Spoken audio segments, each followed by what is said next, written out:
The 2022 Royal Rumble is behind us, and to be honest, I feel like Natalya because I know I set a record with how many incorrect picks I made on the prediction show this year. And looking back, I realized I probably gave WWE way too much faith going into the show in my selections, but I must say, again, looking back on it, the show as a whole was a little underwhelming, which is, of course, disappointing. To say the least, and I think the ending of the show is what may have amplified that feeling a little bit more, but I would be remiss if I had buried the lead too much without addressing, of course, probably the biggest news coming out of last night's show, which is Ronda Rousey returning, and that was probably one of the biggest things that I don't want to say completely wrong on, but I didn't necessarily believe 100% that she'd be back. Just something in me just didn't feel like this was the time, and I'm just still kind of surprised, to be honest with you. I don't think she needed to win the Royal Rumble itself, but of course I get it, right? You have the opportunity to have Ronda Rousey make her return at the Royal Rumble in the Rumble match. You have to have her win. And I think I even mentioned that either on my show here or on the WWE podcast with Matt. If she did end up returning, I would obviously see her winning there. But what is up, guys? We are back here for the second time this week. This is the Royal Rumble recap show for, of course, 2022. Like I said at the beginning of the show, was a little disappointed with the whole show in and of itself. And I think the main reason for that were the two Rumble matches. The men's Royal Rumble match that ended the show was very disappointing, and I feel like it really showed and exposed a lot going on with the current roster and the kind of landscape of everything. And of course we'll get into that at the end of the card here of the breakdown, but so out of the two, I guess I should say that the women's match, it wasn't really the best out of the Rumble matches that we've had for the women so far, since they've been incorporated on the show itself. But it was kind of lacking as well. It was missing something. And I think once Ronda made her return in the match itself, I believe at number 28. That it was pretty obvious where we were going there, and I think that may have been what have impacted the men's match as well. Once Lesnar lost the match against Lashley, I think it was pretty obvious what was going to happen, and again, that was something else that I was completely wrong on. I more so Lesnar probably than Lashley didn't think that he needed to be entered into the Rumble match and win. I felt like the story was already there, especially if Reigns screwed him out of the title. You don't need to then go in, you being Lesnar, you don't need to be entered into the Rumble match to win to have a right to face Roman. You already had the fact that you didn't face him at day one because of circumstances beyond anyone's control. And now you have the fact that Roman screwed him, and of course Heyman did as well, and I guess I will get into that. But you have so many layup, pretty much gimmies right there. You don't need an additional Rumble victory to guarantee it. So I think that really took away from someone else who could use it, which was my pick, being a Big E. Especially with the fact that Lashley is now the WWE champion, with Lesnar losing, of course. You need a challenger for Lashley, obviously. And I know we have the Elimination Chamber coming up later on in February, but I don't know. I just felt like there was a good opportunity here to maybe make someone with this Rumble match victory, and instead they just kind of went the obvious route, and I think that's why going into it with my predictions, I gave them, like I said, a little bit too much faith, and I just thought that they were going to use the stage of the Rumble itself with, I think they said it was 44,390, if I'm not mistaken, in attendance there. I do believe WrestleTix had a different amount, around 39,000 and some change, but and they're normally pretty accurate with those things, so again, not quite sure, but regardless, that's a pretty stellar number, so you would think that they would do everything in their power to advance the storylines, of course, in the way that's needed, but at the same time kind of, I don't want to say cater to the fans, but if you're WWE, maybe you should have, maybe in this situation, at least with one of them you should have, and this, again, I'm a huge Ronda Rousey fan. I have been a fan of hers, like I said, before WWE, and I was very excited for her in when she made her debut. And I was one of those people who thought she had a very, very good first year, and she kind of had, I don't want to say a breakout year, but when you look at how fast she adapted to the wrestling world and the complete drastic difference between coming from an MMA and UFC world, literally fighting world, to something that's you obviously choreographed and scripted and everything like that. So I'm sure that was a huge cluster for her and a huge mindfuck, to make that type of transition. So to see how quickly she did make that complete transition and how much she flourished, and she, in my opinion, lived up to the hype and then some. So I was very excited for that, and when she went away, I think it was perfect timing. And I'm not even mad that she's back, I'm stoked that she's back, and I'm super excited that she's here, but again, I don't think she necessarily needed a Rumble win. Maybe comparing the two, maybe you can make more of a case for her needing it as opposed to Lesnar, in my mind, but again, I feel like she had a layup excuse, or a layup reason rather, to challenge Becky without needing to even win the Rumble match itself. The last match that she was in was at WrestleMania 35, which she lost. Technically, her shoulder wasn't even pinned all the way, so for being technical, she didn't even lose the match, So there's your reason right there. And then, of course, you can come up with other things as well, but those are two kind of just gimmies right there also. So I just, again, super, super stoked that she's back. And I'm not like a hater of Rousey by any stretch of the imagination. I have a couple hoodies of Ronda Rousey's and shirts and stuff like that. So I'm a big, big fan, but I just feel like that could have gone to someone else. Especially if, like I said, when you had Sasha coming back. But we'll get into that a little bit deeper in the match itself here coming up. I will say I was surprised with what ended up opening the show, which was the Universal Championship match. Your champion being Roman Reigns entered the match first, which is out of the norm. Normally the challenger will enter and then the champion will follow. But looking back on the entrances, I definitely see why, and I love the choice there. Roman, of course, his is one of my favorite entrances, and the CGI effects that they do with his in particular, I think his and Bobby Lashley's really stand out to me, right, just kind of thinking off the bat here, of two that just look cool and really enhance the entrance. Of course, you don't see that in person, but being a viewer at home, I think it's pretty cool, So just shout out to the tech crew and everyone in the back who gets stuff like that done. But Roman Reigns made his way out, but the entrance that I think, and probably maybe depending on, maybe not necessarily the moment of the night, when you look at the whole paper or premiere live event, I think that's the proper name now.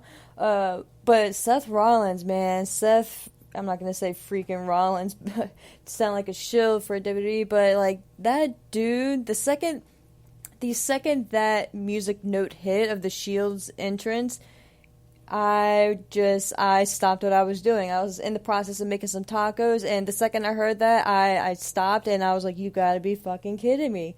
And sure enough, he came out to the T, looking like a old Shield member, the old version of himself. The only thing we didn't get was the blonde strip in the hair, which would have just been the icing on the cake, but I get it, you don't want to do all that just for one night, but man, like this dude, like I don't know whose idea it was. I don't know if it was his, if it was a collaborative idea, but it was perfect, just perfect. He came out looking like looking like Seth from the Shield down to the wire, man. He had all black on, the cargo type pants, the boots, the chest protector, that heavy vest, which looking back on it too, it's probably a good idea that he had it on with how the match and the night ended up for him, but just perfect. And like I said, everything you would have thought it was 2014, 2013, whatever year it was when they were prime Shield days, but even Seth always had this special way of course they all came to the crowd, but when they would get to the barricade, Seth wouldn't just hop over the barricade or just step over it or anything like that.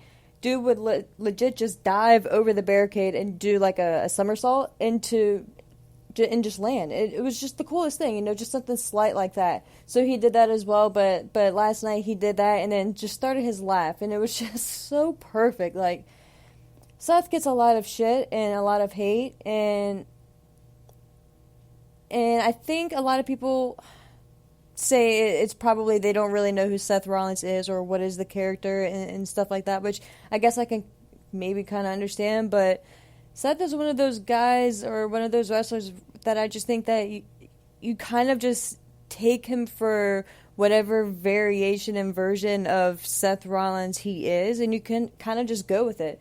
And like I said in the prediction show, he just has a way with captivating you during the match itself with everything that he does, and that's why it's hard for him to really be a bad guy because of how cool he is in the ring and how just fun that his moves are. And he just has a way of making himself look like a star whenever is in a match, especially one of this caliber. But the entrance of Seth, which I think was probably one of my top moments of the night. But getting into the match itself here, it was, and I'm not sure the exact time itself, but I was kind of curious to see that. I meant to write that down, but because I think I predicted at least like 18-20 minutes for them going into it. But there were so many things throughout the match, and like I was just talking about with Seth, he has a way of the psychology of the match. Like, there were moments in the match where he would be, there was one in particular where he was down on the mat and he just started laughing at Reigns, and Reigns himself just sold it so well with his facial expressions and his reactions and just the way he was animated throughout the match. But the way it ended was a little perplexing, to kind of put it maybe nicely. To be honest, I thought Seth probably should have just passed out and just faded away, and especially so towards the end.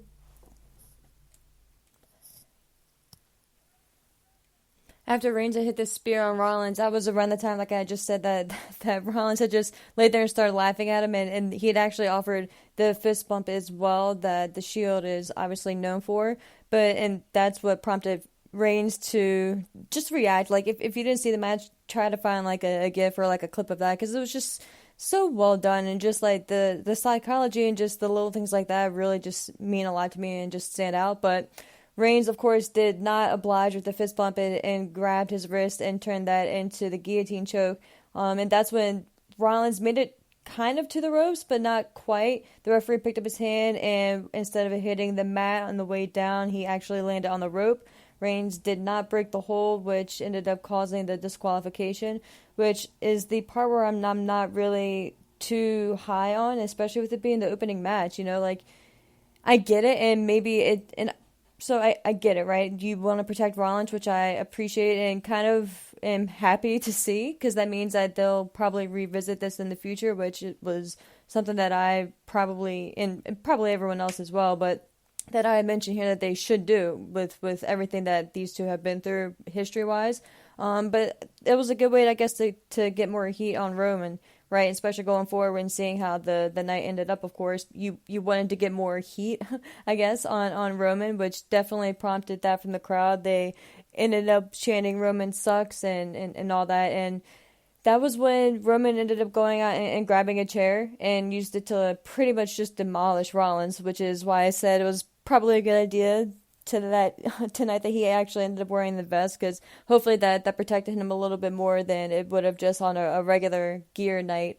But yeah, it was just brutal, and I did like the callback to Roman hitting Seth in the back, which was the exact way that Rollins broke up the Shield, right? If you think about it, when he ended up joining the Authority, it was by hitting them in the back with the steel chair. So little things like that, and just the storytelling and just the acknowledgement of history is something that I wish WWE would do more of. And another reason why WWE just has to be thrilled with everything that they're getting out of Roman and everything that they have gotten for the past couple of years now. So I think looking back on it too, the heel turn and the direction that they went with Roman was probably the best decision they could have ever made. So, say what you want about WWE, and trust me, we all do, and I do, and I probably will before this episode ends. But you do have to give them credit where credit's due, and finally pulling the trigger on Roman Reigns and not doing like the John Cena route and just continuing to not necessarily ignore the fans, but just allow it to be 50-50 and to just kind of let the character just stay in one zone. And as I say that, it's obviously the easy comparison, but John Cena still was on a different level than Roman was, in my opinion. So I think that it was probably a little bit of an easier decision to pull the trigger on Roman than it would have been on Cena. But again, they could have been stubborn about it and he could have came back and just rode out the good guy wave, and we could have still been on that path now. So I'm just enjoying the heel version of Roman Reigns and seeing that we're sinking our teeth into it a little bit more and kind of riding it out probably for the next, I would say, year at least, is pretty exciting, like there's not really that much else to get excited for it these days in WWE land, so you gotta appreciate it when you can get it. So and again, shout out to Seth and just everything that he did last night, and he, I think, was the star of the match. I just think that this guy is just so underappreciated, in my opinion, and I'm curious, honestly, to see how and where he goes and after this. Now I'm assuming he's going to end up right back on Raw and maybe facing off against Bobby Lashley, and being the first in line for that, but we'll see where he goes. Next up, we had the Women's Royal Rumble match, and like I said earlier, this one was probably my favorite out of the two, which I hate to say it isn't really saying much, but it is what it is, This match was, I feel like it could have been a lot better, but I don't know, again, like, I feel like this one was missing maybe more of, I don't want to say a star power, because I feel like we had a decent amount in the match itself, but I think with, at least for me, with the expectation, first of all, of Bayley coming back, and even with Bayley not being there, obviously it's not the end of the world, and that didn't ruin the match itself, but it did ruin my prediction pick in my tally count there. But that's obviously nothing big. But I don't know, like, I think with having the announcement on Friday of having Sasha come back and then seeing her be the number one entrant, and just seeing when there's just a vibe about Sasha, right? Especially on big nights and big I almost said pay-per-views, is it premium or premiere? I think it's premiere live events, whatever, the PLEs, right? She just has a way of amping it up a level, and her ring gear last night was just so dope, and I'm sure it's pretty nice to have your partner as your ring gear maker and all that stuff. But that dude, I think, I'm not sure how to pronounce his name, but he has been employed with WWE for quite some time now, and I'm not sure if he makes the majority of the females and men, for that matter, their gear back there, or if it's just strictly Sasha or what. But dude is just amazing at what he does, so shout out to him. But she obviously, like I said, was the number one entrant, and then number two ended up being Melina. What they said was WWE legend Melina, when she made her entrance, and she of course got her full red carpet entrance and everything like that with the paparazzi, which is cool. It was a fun throwback. I was a big fan of Eminem back in the day, the tag team, and the rapper. But seeing Melina and seeing she was in phenomenal shape, and just seeing her come out and pretty much just do her entrance was a pretty cool throwback. And the moment that her and Sasha shared at the beginning of the match itself, once they were both in the ring, was pretty cool, and I believe it was Melina who ended up getting a little bit emotional there. But she didn't stay around long. She ended up just getting literally just picked up and thrown over the top rope. I think she was in the match for maybe 60 seconds total, which was kind of a waste. I don't see why you needed to throw her out and get her eliminated within 60 seconds. Not you being Sasha, but the booking rather. Like, I don't know. It was just kind of perplexing to me. I thought, especially with how sentimental it obviously was to her. Like, I don't know, it just would have been cool to see her last a little bit longer. But obviously it was no fault of hers. But it was cool to see her back nonetheless. But maybe she'll, at one point I think that there were rumors that she was trying to maybe get back into WWE itself. So, and I know she obviously has been wrestling a lot more lately, or at least she was last year. So I don't know what that means going forward, but it was at least cool to see her back. But number 3 ended up being Tamina, and number 4 ended up being another WWE legend, Kelly.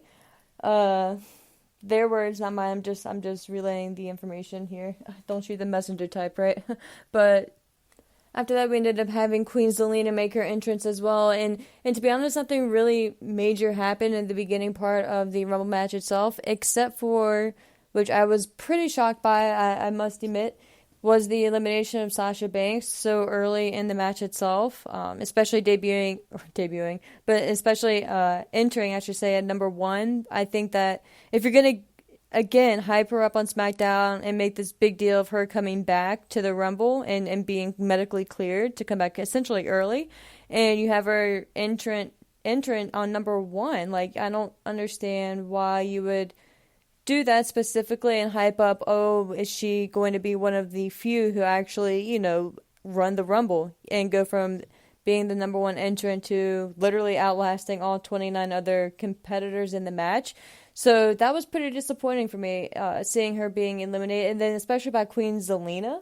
It was kind of random itself. A lot of the eliminations in this match in particular were kind of random in respect to the individual who eliminated them, and this was probably the first one.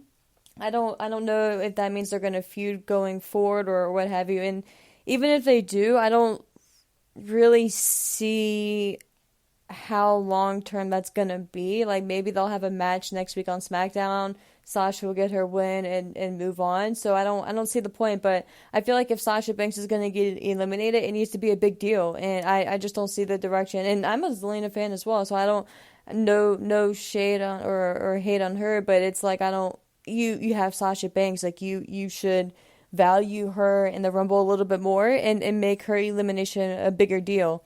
So I was a little surprised by that. But the next thing that really stood out to me, of course, was the Sonya Deville entrance. I believe she was entrant number 11. She had her jacket on, so it was not wrestling time. It was still business time, so she made her way to the commentator section and sat down by Corey Graves and joined them on commentary for a little bit. We had the return of Cameron, which was a Funkadactyl back in the day with the Funkasaurus, which I can't believe I'm saying. And then Naomi as well was her tag team partner. So that was a nice little throwback there. And it was a nice little play into kind of... This was, I will say, kind of using one of the returns as a good idea and a good callback.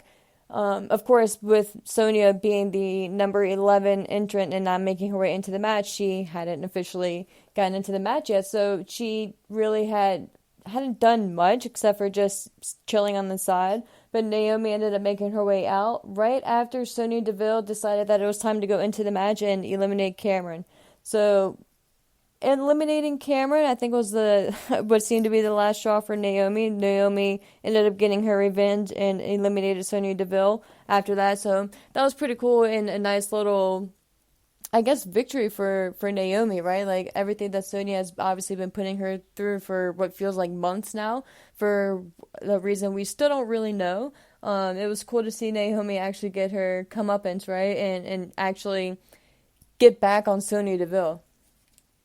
Charlotte ended up making her way out at number 17, and as she was making her way out, I believe, Sonya Deville had not made her way back to the back yet, despite being eliminated, which this is one of the things I talked about with Matt, and one of the things that really just fucking irritates us to no end, and the lack of rules with the Royal Rumble. I know it's just probably nothing major, just obviously one of those things that, especially with, I don't even know the number that we're on, but this is 30-something number Royal Rumble-wise, but it's just, it's illogical and annoying that someone who has already been eliminated, first of all, that they can still maintain being at ringside. Once you're eliminated, you're supposed to automatically be sent to the back. So the fact that you're still ringside and that you can eliminate an active competitor.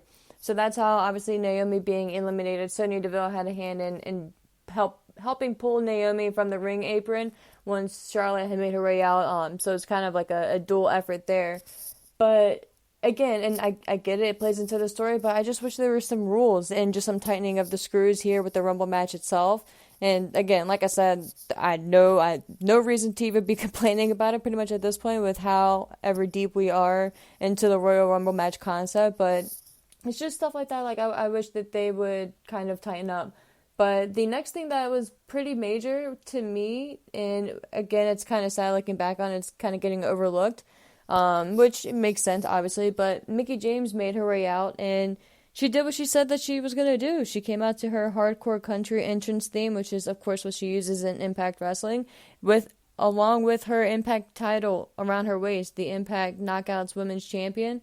And that's how she was announced. And right on the graphic itself, it had the spelling of it out there. Impact Women's Champion, Mickie James on the banner there. She was pretty much like Impact version of Mickie James and not WWE version of Mickie James. But I thought that was very cool. And again, like I said, we give WWE a lot of shit. And it's nothing major. It's not... hate to say it, but it's not the forbidden door being broken down or anything like that, which obviously we saw after the Royal Rumble itself, because, spoiler alert, there was no other really, like, surprise returns, or anything crazy like that. Shocker, right? But I think this was a big step in a lot of ways, you know, and I think, say what you want about the whole situation, but I think Mickie James proved a big point here, and I think she obviously stood her ground, you know, like she came back, but she did it her way, and I think that was very cool. And you know, I don't know how big of a boost it's going to be for Impact itself, but it obviously was big enough. I believe they're obviously trending at one point throughout the night, so it's pretty cool, you know, and it's something minor that obviously doesn't hurt WWE at all. But if you would have, maybe if we were watching, if this was WWE 10, 15 years ago, it wouldn't even have been a thing. Mickie probably wouldn't even have been back, you know what I mean? So, or if she was, you would have never known she was wrestling anywhere else. So, again, say what you want, but it was a cool little nod and a cool little kind of kudo point for WWE. So, shout out to them in that respect. And it was a cool visual too, right? You know, like it was cool hearing her entrance theme. So, shout out to them for that for sure.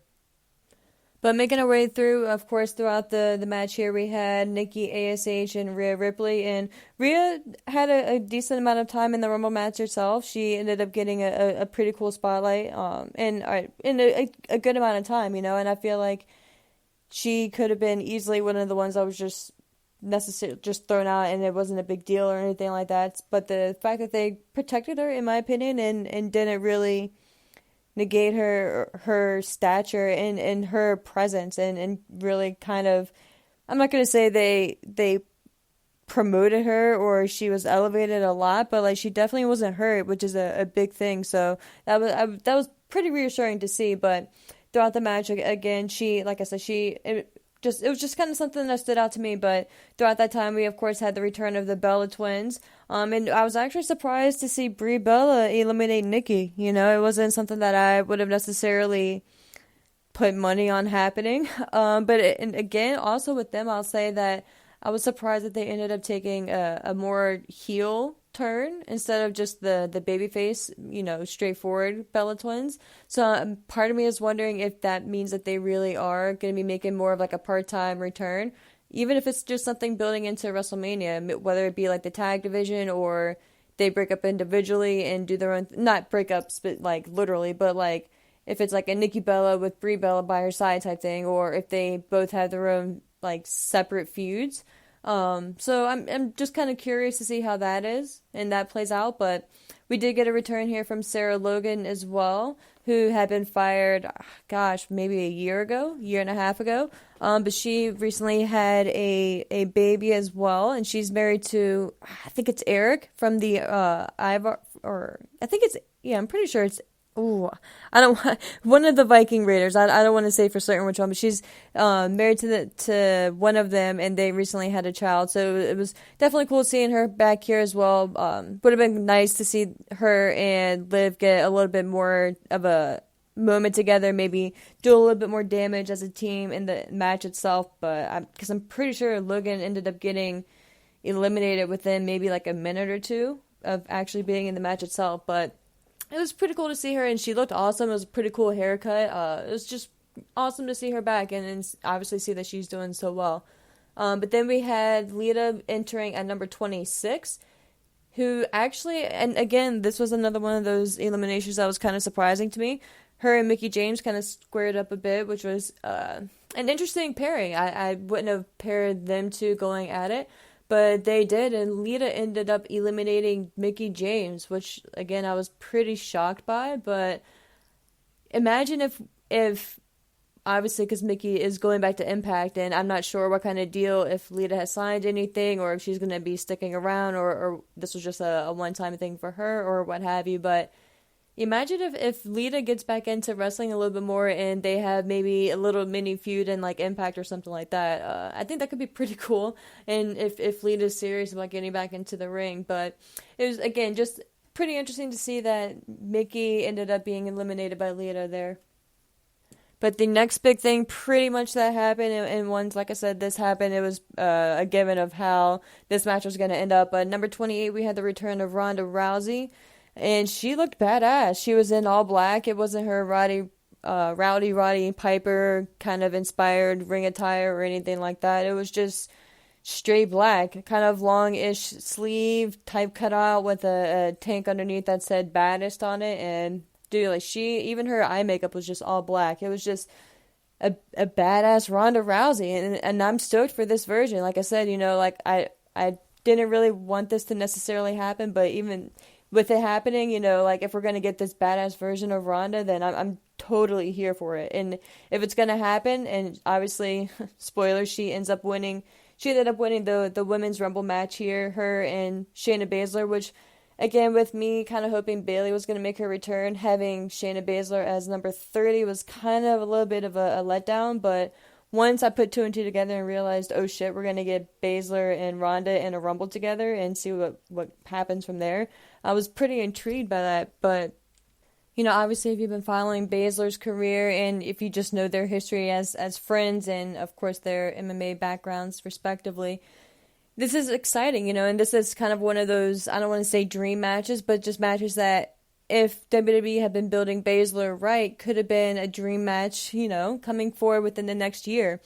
Like, just imagine if Baszler had been built up, babyface or heel, it doesn't matter which version, if she had just been being built up as this dominating badass and just going on this, and maybe had a winning streak of her own, and now we have Ronda returning, maybe for, say, SummerSlam or maybe even Royal Rumble next year. Maybe a one-on-one match between Baszler and probably the champion Ronda Rousey. That would have been just imagine that. And maybe not saying that they can't do that throughout this next year going forward, but seeing Baszler being the number 30 entrant and obviously interacting with Ronda during the match itself, we didn't really get too much out of it, but the fact that they did put them two in the same visual, in the same shot together, I think maybe I'm being too hopeful and giving them too much credit and faith, but I'm hoping that's a sign that they know, right? And they're not stupid, so they have to know. But I think they're maybe testing the water to see the reaction that it would most likely and potentially get going forward. So I hope that was just a foreshadowing of what we can get maybe in the next year from now. But no surprise here. Like I said, Ronda Rousey, and by the time you're listening to this, you already know, ended up winning the Women's Royal Rumble match. And she will be, I believe they said, making her official return on Raw, which will be tomorrow night. And I don't know. I don't know how the route that they're going to go with it essentially coming down to Charlotte and Ronda, of course, eliminating Charlotte Flair to win the match. I believe, I don't know who it was, if it was Meltzer or whoever, but I think I saw some tweets that someone had reported that there were talks about actually going the one-on-one match at WrestleMania, having it between Charlotte Flair and Ronda Rousey instead of Rousey going over, which I think everyone is assuming, Becky Lynch. And if that's the case, then I am just I don't even know. Like, there's just so many words. I will be pretty much just dumbfounded, but like, why? And I think somewhere else had reported that if they do go that route this year with Flair and Rousey, that they're holding off on Becky and Rousey for LA the following year. So WrestleMania will be 39, I believe.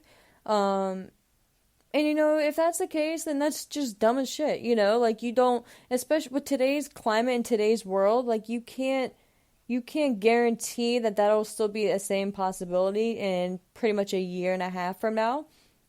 If you have to go with what you have now, and if you continue to build your stars and build your roster and build future superstars that you want to claim everyone is, it shouldn't be a problem. Like, you shouldn't have to worry about holding on to this match for essentially 2 years from now. You know what I mean? You go with what you have that's hot. Becky still hasn't lost the title since WrestleMania 35 when she won it, technically. She had to relinquish it, obviously, for when she went on maternity leave. But she came back, won the title immediately against Bianca Belair in 26 seconds, which is, again, another reason why I really didn't want Ronda to win the Rumble match, which, again, I guess it's irrelevant at this point if Ronda were to win or not, because it's pretty apparent in my book that they're going to go Lynch and Rousey, but it just kind of puts Bianca on the back burner, you know what I mean? And it'd be interesting to see what she does going forward. But again, what I was saying, if the story leading from the last time that Rousey was in the ring, I think it's too much of a poetic story to not finish it this year. You know what I mean? There's just no reason to drag it out. You would have, at this point, if you do go that route and you hold off on Lynch and Rousey for WrestleMania 39, then you're already going to kind of take away from the mystique and the hype of Ronda Rousey being back. So, again, I don't know if that was necessarily a legit report or what have you, but I think it would be absolutely foolish, just downright foolish for them to hold off a whole nother year. And unless it was something where you weren't sure if you had Rousey back, but that's obviously not the case since you have her back. I think she even said something about she had planned this since the moment she found out her baby's due date. She planned on coming back for this Royal Rumble. So it's obviously something that's been in the works. And again, I will take full shit here and being wrong and being, I guess, naive and in the naive boat going into it and not thinking that she was actually going to return last night. But I at this point, you guys know my reasons for that. But I think it's got to be obvious, and they're just dumb if they don't do it this year. But I think you, of course, want to milk it for a couple weeks, right? See, to have her go back and forth between Raw and SmackDown, get as much ratings and as much publicity and pull out of her return as you can, especially on Fox. I'd be curious to see if, for instance, you announce her making a return this coming Friday on SmackDown to see how much the ratings would spike for her, with it obviously being a sports network and all that. So, again, I think it should be obvious and it should be a slam dunk that it's going to be Rousey and Lynch at WrestleMania this year. And like I said, the story just writes itself. But if they don't, then I don't even know what to say at this point. But yeah, I think you definitely have to milk it for as long as you can. But I would say maybe 3 weeks max, until, and of course, like you'll maybe 3 weeks is a little much, maybe 2 weeks of going between the shows and then have her make her decision. Maybe even the week prior to like your go home show at the Elimination Chamber, that Raw or SmackDown there. So just have it close off there. So once we get to the Chamber, we know who needs to be focused on what and what the ramifications from that will be going forward.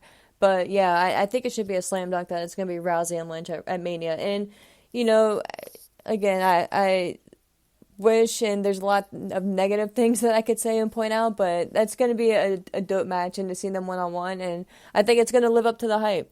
So we'll see. Next up, we had the WWE Championship match, which, of course, the champion going into the match was Brock Lesnar, being accompanied by Paul Heyman, with Bobby Lashley being a challenger, with MVP along ringside. Again, like I said earlier, Lashley's entrance is one of my favorites, just with the CGI and everything like that. It's just so cool, and his music is just perfect for him. So again, shout out to whoever the team is that puts all that shit together. It's just pretty dope. But the match itself, again, I think I expected a little bit more out of this, and I don't even know if this is a match that they'll ever come back to.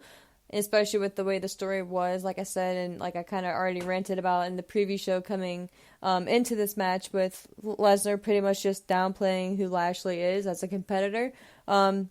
But they locked up to start off the match, and then they ended up hitting German suplexes on each other.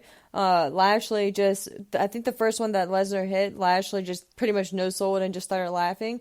And it was just, or I'm sorry, that was Lesnar, rather. I got my notes confused. But it just starting off that way and having them kind of try to feel each other out and outpower each other was pretty cool to see. I think I expected of it being a little bit more wrestling heavy first for whatever reason. I think I maybe thought that they were going to try to go like their amateur background, maybe kind of dig into that first, and then just, and not even for long, maybe just a couple attempts here and there. Obviously, they realize they can't get the upper hand on each other, and then they just start beating the shit out of each other. And then just like that's when maybe some suplexes would come into play. But I think I expected a little bit more physicality, and maybe, I don't know what that says about me, but it was still a pretty cool match, and the layout of the match itself, I think, especially knowing the ending now, it makes more sense. And I think obviously we all knew going into it, it wasn't really this story, right? Like, this story wasn't about these two guys facing off finally, or this long feud that's finally culminating at the Royal Rumble. It was literally a by chance happening type thing. And again, even with it kind of being like a last minute go-to plan, it wasn't even the focus. The focus ended up being, what we saw at the end of the match, was Heyman costing Lesnar the title. Roman Reigns, of course, the referee, ended up getting knocked out during the match. Roman Reigns made his way out here, and Superman punched just Lesnar right in the face. And it just ended up kind of laughing at him. Oh, I'm sorry, I actually hit the spear on Lesnar here. And just the glare down that Reigns gave to Lesnar was just so well done. And again, like I said earlier, it's the little things like that Reigns does that's just in a different level. And one of the things is his facial reactions and just his mannerisms and things like that. So the way he looked at Lesnar, who was just laying on the mat, and then the way that he looked at Heyman, and then of course Heyman is just, I would be here all night talking about how amazing Heyman is at his job. But of course, whenever Lesnar has a championship and a match, Heyman is always holding the title. So with Reigns standing in the ring, after he looked at Lesnar, he looked over at Heyman and just very calmly and very slowly put his hand out. Heyman delivered the title right to Reigns, and that was it. The rest is what we now will know as history. It was just so beautifully done, and just to see how the second that Roman Reigns had the title, and of course he ended up just smacking the crap out of Lesnar with the title, and that ended up being all she wrote for the match itself, and Lashley ended up getting the 1-2-3. Lashley was the victorious party here, and at least I got this one right prediction-wise. A little slightly different than what I thought would happen. I thought it was going to have more of a clean route with some of these matches here, but I get it, right? But again, this is another reason why I didn't think that Lesnar would then later on need to or have any involvement in the Rumble match itself. But this match, I would say, was okay. Again, I don't think it's one we'll probably ever get again, so I'll just appreciate it while we can. But right after that match, we had the Miz and Maurice versus Edge and Beth Phoenix mixed tag match. And this actually ended up going a little bit longer than I anticipated, and it was kind of later, like, card-wise placed on the card than I anticipated. Which was, fine, but I thought that they maybe opened with this match or have it more towards the beginning, but I'm not really going to get too much into this match. It ended up just being kind of just like a feel-good match itself, and of course we ended up having Edge and Beth Phoenix get the victory here. But like I said, going into the Rumble match, or the Rumble card itself, I think this match is going to be the blow-off for them, and then Edge is going to be focusing more on his singles run and whatever he's going to be getting into at WrestleMania, which at this point could be a number of things, which we'll probably hold off on for another podcast here. But after that match, we finally had the main event, which was the Men's Royal Rumble match. And to be honest with you, I fell asleep. And shout out to Elvis Escobar from the Into the Lab pod. I was texting a little bit back and forth with him, and I had completely fallen asleep, like right a little, which I thought I completely just spaced out. I thought I had fallen asleep before the match started, but I realized once I went back to rewatch it today before I sat down to do this, I did watch a little bit of it before I just passed out. And I don't know if that says a lot about me not being able to hang or the match itself. So just for my sanity, I'm going to blame it on the card in this match for not being able to stay awake. But the number one entrant here was AJ Styles, which is a little surprising. And seeing number two was actually kind of cool, though. Number two entrant being Shinsuke Nakamura. So it was a fun little tie back, of course, to their long history and storied past. That's why, it's frustrating because we have all this talent and all these potential stories and just these different directions that we could go with a lot of different wrestlers, and we just don't. We just make up dumb shit for them to do, put them in fake tag teams, and just you have so many layups. And for instance, like with AJ Styles and Shinsuke, like I know we've already been there, and they even obviously even had a WrestleMania match, but no reason we can't go back to it or revisit that. And just I don't know. There's just I feel like WWE just leaves a lot on the table for whatever reason, and I think this is one of them. But the number three entrant actually ended up being a nice little surprise for me as well, and just with the placement of the entrance, I should say, not actually who it was. But number three ended up being Robert Roode, which again was a nice little throwback to the past, and it was cool. The fans there in attendance, there was I guess a stare down moment between Styles and Rude, and there was even a TNA chant, which is obviously a callback to their history, which is pretty cool, and I guess I should say the crowd itself was pretty high, of course there were some I don't want to say dull moments based on the crowd themselves because they're obviously just reacting to what they had, but they were pretty amped throughout the majority of the night when they had reason to be, and there was even a moment during the Becky Lynch match, which I may have missed on my card here, looking back on it, but I'll get to that in a second. But the WrestleMania logo sign actually caught fire, I believe, at one point, and so they had to evacuate the whole section of fans, obviously, in the area near the sign. So the fans have been through a lot that night, a lot of emotion. So they were pretty live throughout the night itself. So again, shout out to them. But I'm not going to get too deep into the men's match because it really had no real substance to it. It was pretty irrelevant, My pick going into the match itself was Big E, and just the way that he was eliminated, it was just a complete, I don't want to say embarrassment, but just a complete slap in the face to him. I hear now that he's actually been moved back to the SmackDown roster to reform the New Day since Woods is out, and if that's the case, then again, I'm just horseshit.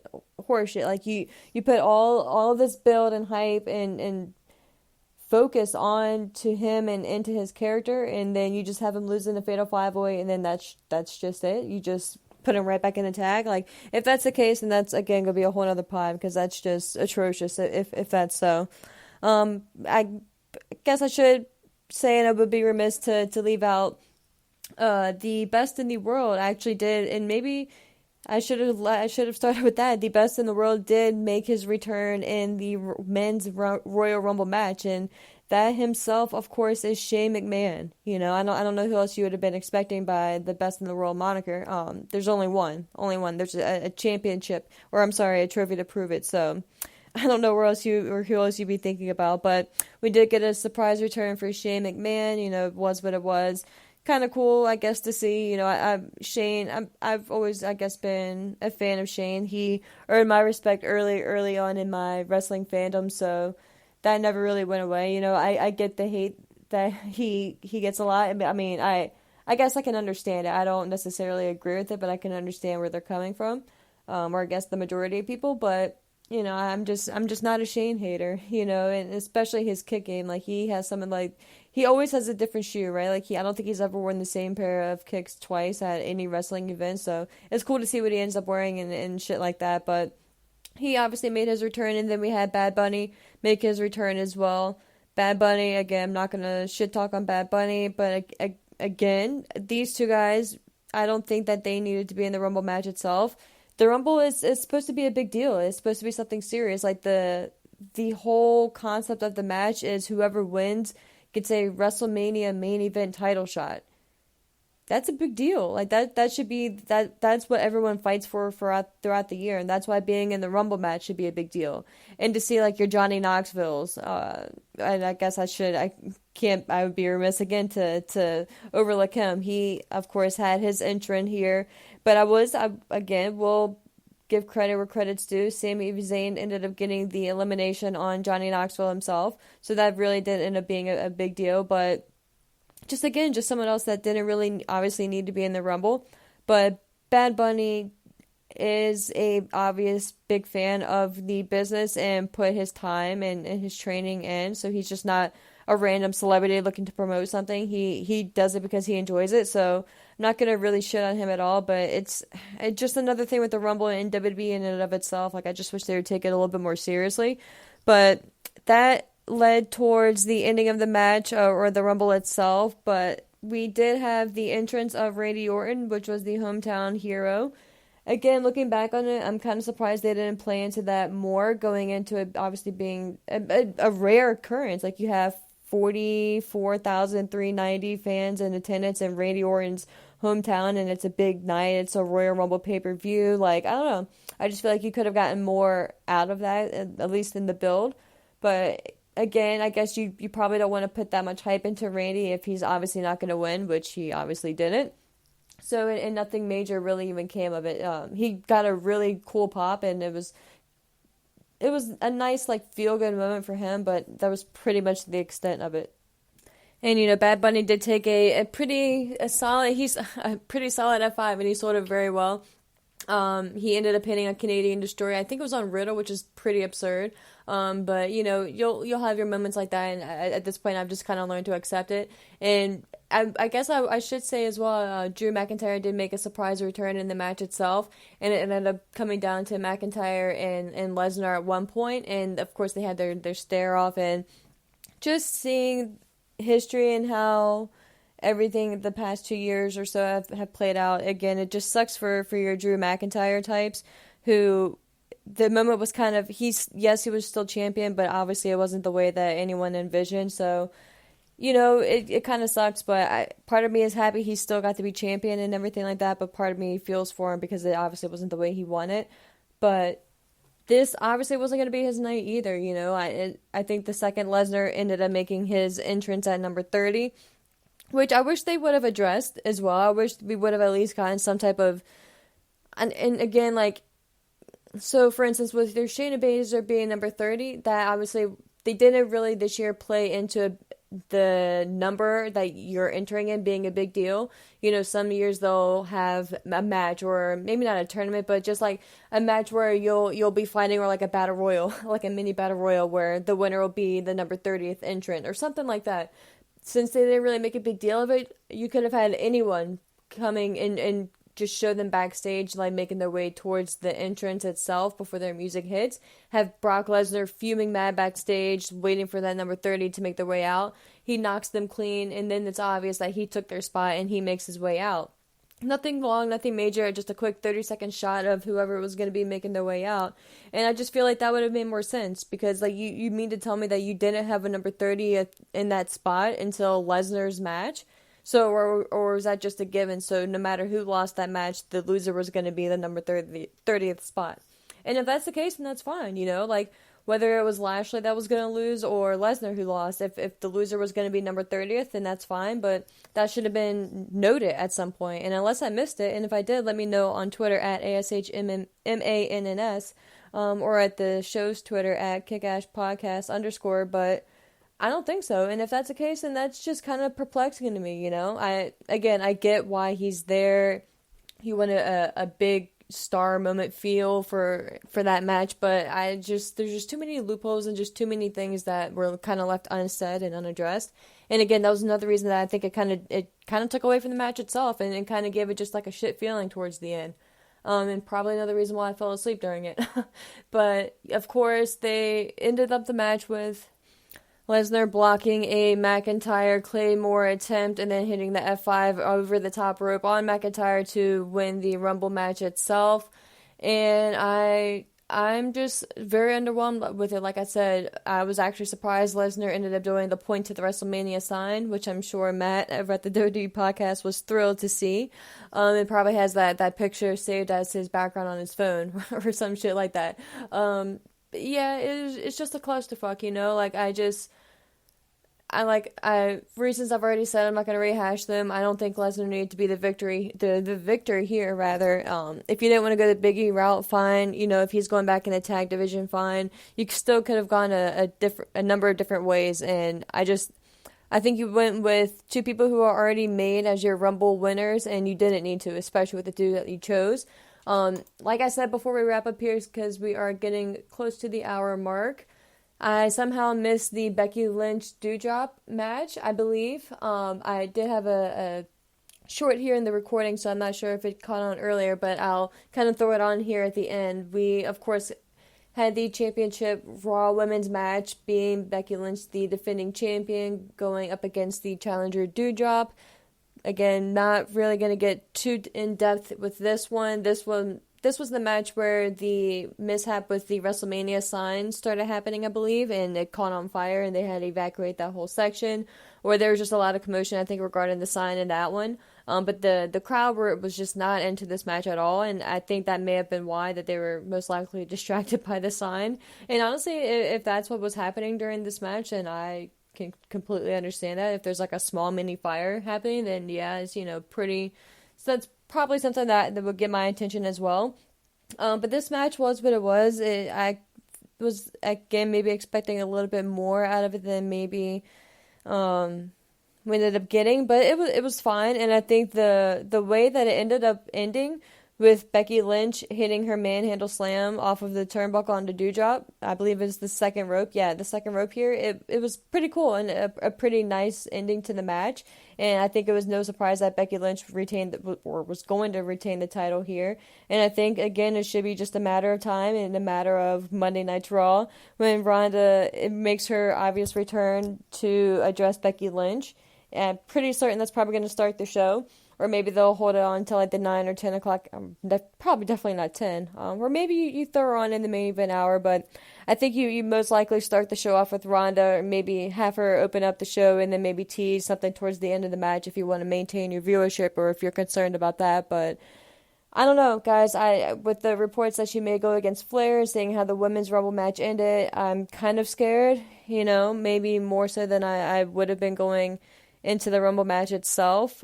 Just one of those things where you thought it'd be a given, but this is WWE and you never know what to expect. But that was the Rumble card in and of itself. Again, the full 2022, which is insane to think about, Royal Rumble match itself. Let me know what you guys thought on Twitter at ASHMANNS, and the show's Twitter is at KickAshPodcast_. Have an awesome week, guys. Take care.